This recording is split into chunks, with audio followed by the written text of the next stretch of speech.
Hello students, myself Arun Kumar Sharma, your history teacher. Today we will start a new theme 7, changing cultural traditions.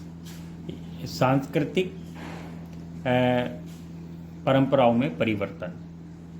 Topic first, important terms. First, Renaissance, A French word meaning rebirth. एक French language से लिया गया word है renaissance और इसका मतलब होता है रीबर्थ, पुनर्जन्म या पुनर्जागरण. Renaissance man, a person with many interest and skills. एक व्यक्ति जो कि जिसके बहुत सारे इंटरेस्ट हैं, बहुत सारे उसमें गुड हैबिट्स हैं, शौक हैं. स्किल्स मीन्स बहुत अधिक एक्सपर्टनेस है, क्वालिटी है.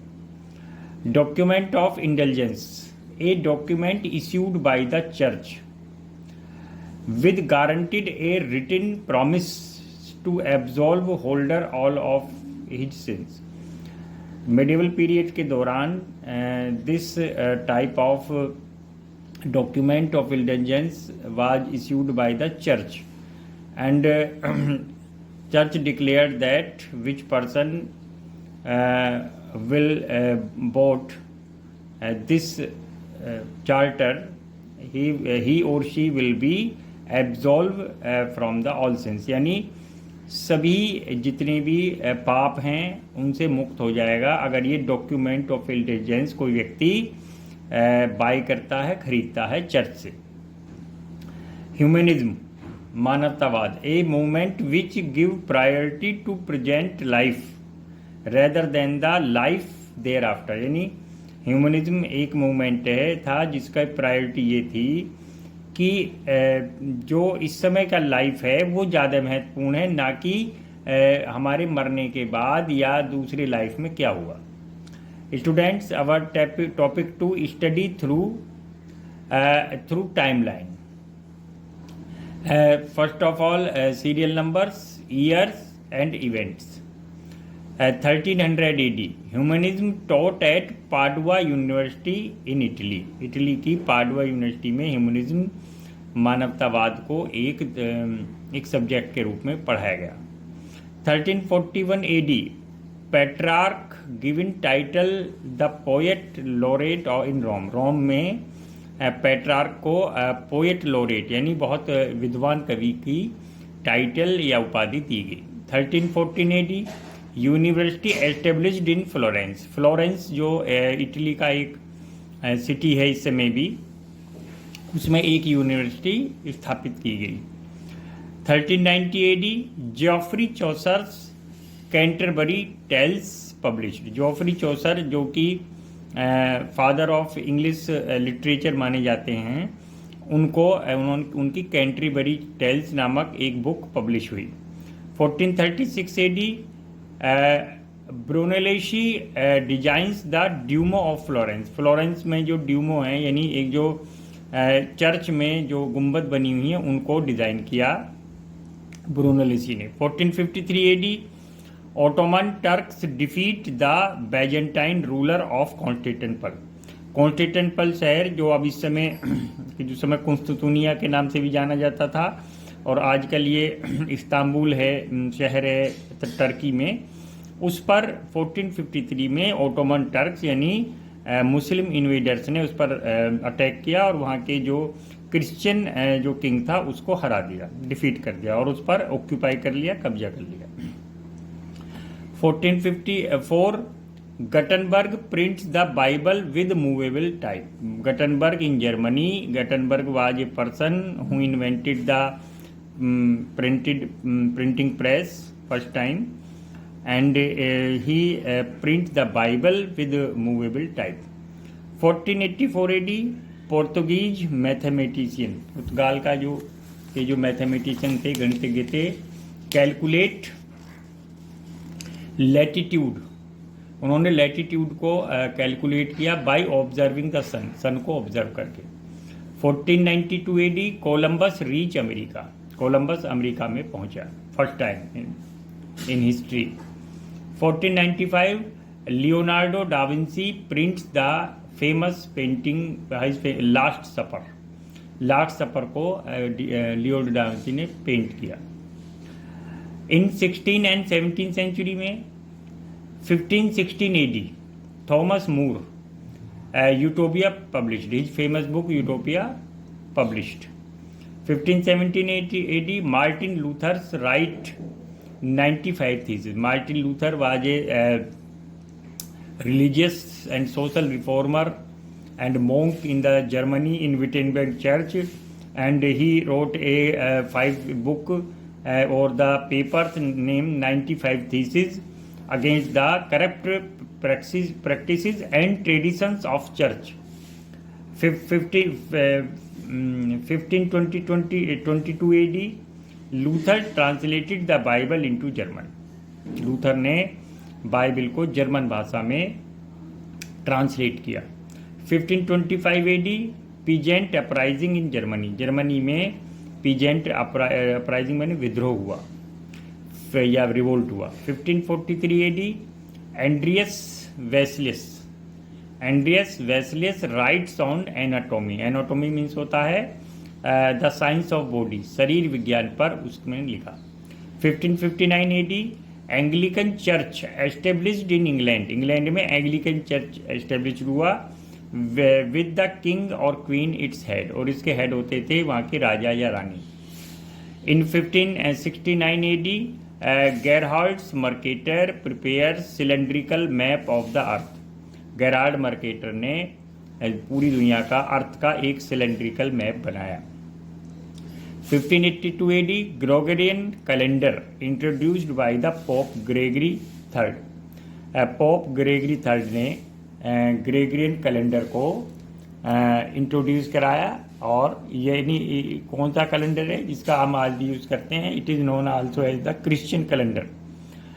1628 AD William Harvey links the heart with blood circulation.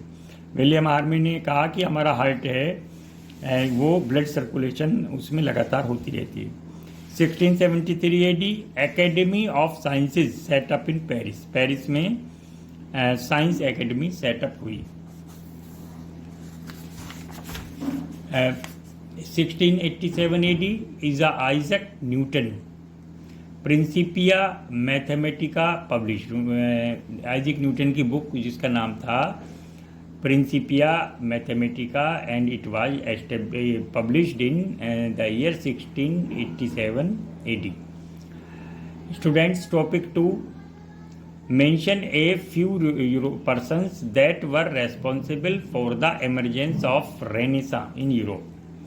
Europe में जो ये रिबर्थ या पुनर्जागरण रिवाइवल हुआ, उसमें सबसे कुछ व्यक्ति जो कि जिन्होंने इसमें कंट्रीब्यूशन किया, जो वो कौन थे?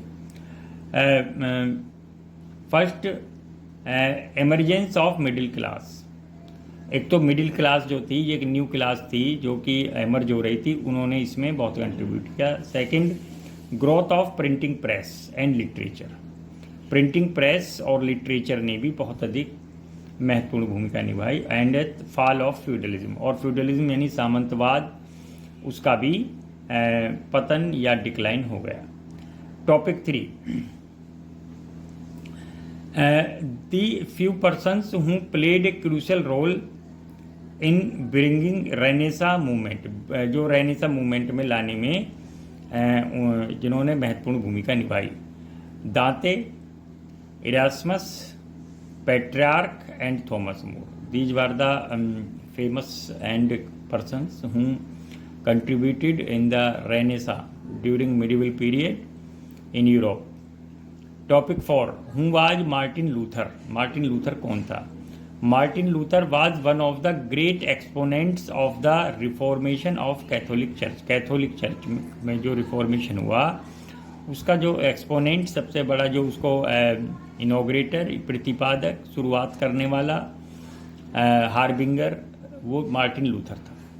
Topic 5 how did invention of printing press prove A deciding factor for the renaissance movement. जो इन्वेंशन हुआ प्रिंटिंग प्रेस में, प्रूव वो कैसे डिसाइडिंग फैक्टर हुआ for Renaissance movement. Renaissance movement के लिए वो कैसे एक निर्णायक कदम, निर्णायक जो है फैक्टर था। It made aware people of new literature, इसने लोगों को नए लिटरेचर से अवगत कराया, उनको जानकारी दी इसके बारे में। It played an important role in the awakening of people, लोगों को अवेकन किया, यानी उनको पहले तब पढ़ना लिखना नहीं आता था, लेकिन जब उन्होंने बुक्स पढ़ी, लोगों के आइडियाज़ पढ़े, फिलोसफर्स के विचार पढ़े और स्टडी की, और तो उसको उनमें अवेकनिंग हुए, उनमें जागरूकता आई। इट प्रोवाइडेड इंटेलेक्चुअल नॉलेज, और इसने लोगों को इंटेलेक्चुअल नॉलेज यानी बुद्धिमत्ता से युक्त ज्ञान प्रदान किया। Students, our next topic 6, mention a few characteristics of Venice and Genoa cities. Venice और जिनेवा सिटीज, ये वेनिस तो आज भी इटली में है, और जो जिनेवा है इस समय present time it is located in Switzerland. These were independent states, ये स्वतंत्र राज्य थे, यानी सिटी होकर भी स्वतंत्र सिटी थे, या उनको उस समय एक स्टेट बोला जाता था। Both were different from the parts of European cities, और जो दूसरे यूरोपियन सिटीज़ थे उनसे ये काफ़ी अलग थे। Both these cities were governed by an assistance from wealthy merchants and banker, और इनको जो गवर्न किया जाता था वो जो वेल्दी मर्चेंट थे, जो धनी व्यापारी थे या बैंकर थे, उनके द्वारा इनको गवर्न किया जाता था, प्रशासित किया जाता था। कोई भी फ्यूडल लॉर्ड या कोई भी नोबल इनको गवर्न नहीं करता था। Ideas of citizens sprout on surface in the cities, और सबसे पहले जो सिटीजन यानी नागरिकता का जो आइडिया डेवलप्ड हुआ, इमर्ज हुआ, वो इन सिटीज से ही हुआ। Topic 7, which factors were responsible for the widening of European skills, यानी यूरोपियन स्किल्स कैसे चारों तरफ एक्सपेंड हुआ, फैला, इसके के लिए कौन से फैक्टर रेस्पॉन्सिबल थे। पहला है archaeological discoveries. Archaeological discoveries means these were performed by the archaeologist and to digging the places and search the things related to the ancient times, artifacts, statue, sculpture and utensils, etc. New technologies of navigation. Navigation means जो नौसेना थे, नई ship बने, और पहले छोटी छोटी जो बोट्स वगैरह चलती थी, लेकिन अब नेविगेशन के कारण बड़े बड़े शिप बने, और इस प्रकार नई नई टेक्नोलॉजी आई। Classical consideration of Rome and Greece. Rome और ग्रीस में जो क्लासिकल यानी जो शास्त्रीय यानी जैसे पेंटिंग या बुक्स या फिलोसफिकल आइडियाज़, डांस, सिंगिंग, इनकी भी उस समय वहाँ स्टार्टिंग हो रही थी। Expansion of Islam and Mongol conquest, यानी इस्लाम भी फैल रहा था और मंगोल कॉन्क्वेस्ट भी हो रही थी, तो इनके कारण भी नए आइडियाज़ मिले। Opportunity to learn from India, Arabia, Iran, Central Asia and China, और इनको जो नई जो नॉलेज मिल रही थी वो मिल रही थी सबसे पहले इंडिया से, अरेबिया से, ईरान से, सेंट्रल एशिया से और चाइना से। Students, our next topic is topic 8, do you think renaissance started a new age. क्या आप समझते हैं कि रेनेसां ने एक नई एज, एक नए युग की शुरुआत की। अनडाउटली, निसंदेह, it can be said that the renaissance the new age, renaissance जो है एक न्यू एज था। The reasons are as follows, इसके जो रीज़न है वो नीचे लिखे हुए हैं। The renaissance broke the feudal bonds and establishing nation state. सबसे पहला वर्क जो किया था वो ये किया था, इसने फ्यूडल बॉन्ड्स यानी जो पावर थी फ्यूडल लॉर्ड्स की, यानी जो सामंत थे उनके अंदर फ्री पीजेंट्स होते थे, उनके अंदर नाइट्स होते थे, उनके अंडर वर्क करते थे, सर्फ्स जस्ट लाइक स्लेव थे। ये फ्यूडल बॉन्ड्स और उनका किंग से बॉन्ड होता था, वो लोग किंग की हेल्प करते थे वार के समय, उनको टैक्स देते थे, यानी ये सारी चीज़ें इसके साथ ही लगभग फिनिश हो रही थी। और एक न्यू नेशन स्टेट्स और एक राष्ट्र राज्य की जो अवधारणा है, the concept of nation states was emerging. Before the Renaissance period the church was the supreme authority. Renaissance period से पहले जो चर्च था वही सुप्रीम अथॉरिटी था, यानी उसके जो वर्ड होते थे वो लास्ट होते थे, और वही किंग्स को, नोबल्स को और कॉमन पीपल को गवर्न करता था। People had complete faith in the authority of the church, और लोगों को चर्च की अथॉरिटी में, चर्च के अधिकारों को, चर्च की जो अथॉरिटी यानी पावर था उसको एक्सेप्ट करना पड़ता था forcefully. But in the Renaissance period, लेकिन रेनेसा पीरियड में rational thinking and logical thought were dominate. अब रेशनल थिंकिंग आने लगी, लोग जो है लॉजिक के आधार पे बात करने लगे, लोग साइंस मैथमेटिक्स की बातें करने लगे, और लॉजिकल थॉट जो है वो प्रिवलेंट हो गई, डोमिनेंट हो गई। And it brought about new ideologies in art and literature. इससे आर्ट, कला और साहित्य में भी नए विचार प्रकट हुए। Art and literature began to prosper and reach its glory. इस प्रकार आर्ट और लिटरेचर लगातार प्रॉस्पर, रिच होते गए, एंड रीच इट्स ग्लोरी, और इनकी ग्लोरी यानी इनकी जो है पॉपुलैरिटी है वो लगातार इंक्रीज या एनहांस हो रही थी। Intellectuals and philosophers, intellectuals and philosophers, बुद्धिजीवी और दार्शनिक, attached on the social norms of the society through their writings, यानी वो अपनी राइटिंग्स के थ्रू जो सोशल नॉर्म थे समाज के, उनसे लगातार वो अटैच हो रहे थे, जुड़ रहे थे। Many painters showed the evils of society through their painting, और बहुत सारे पेंटर्स ने तो अपनी पेंटिंग के थ्रू ही जो सोसाइटी में इविल यानी जो बुराइयां थीं या बैड प्रैक्टिस थी उनको उन्होंने पेंट किया और दिखाया। Students, following are the some questions. Write these questions, write the answer of these questions in your notebook. First, mention a few regions that were responsible for the emergence of Renaissance in Europe. Europe में Renaissance का जो emergence हुआ उसके क्या कारण थे? Short question है ये। और second, name the few persons who played a role, crucial role in the beginning of renaissance movement, very short. Who was Martin Luther, Martin Luther कौन था? Very short. How did the invention of printing press proved a deciding factor, जो invention दी जो printing press की वो कैसे एक deciding factor हुई द रेनेसा मूवमेंट के दौरान, short. Mention a few characteristics of Venice and Geneva cities, short. Which factors were responsible for the widening of European skills, European skill जो वाइड हुआ, चारों तरफ स्प्रेड हुआ, उसके क्या कारण थे? Do you think the Renaissance started in new age, क्या आप सोचते हैं कि रेनेसा के कारण एक नए इरा या नए एज की बिगनिंग हुई? Who was inventor of printing press, printing press को इसने इन्वेंट किया।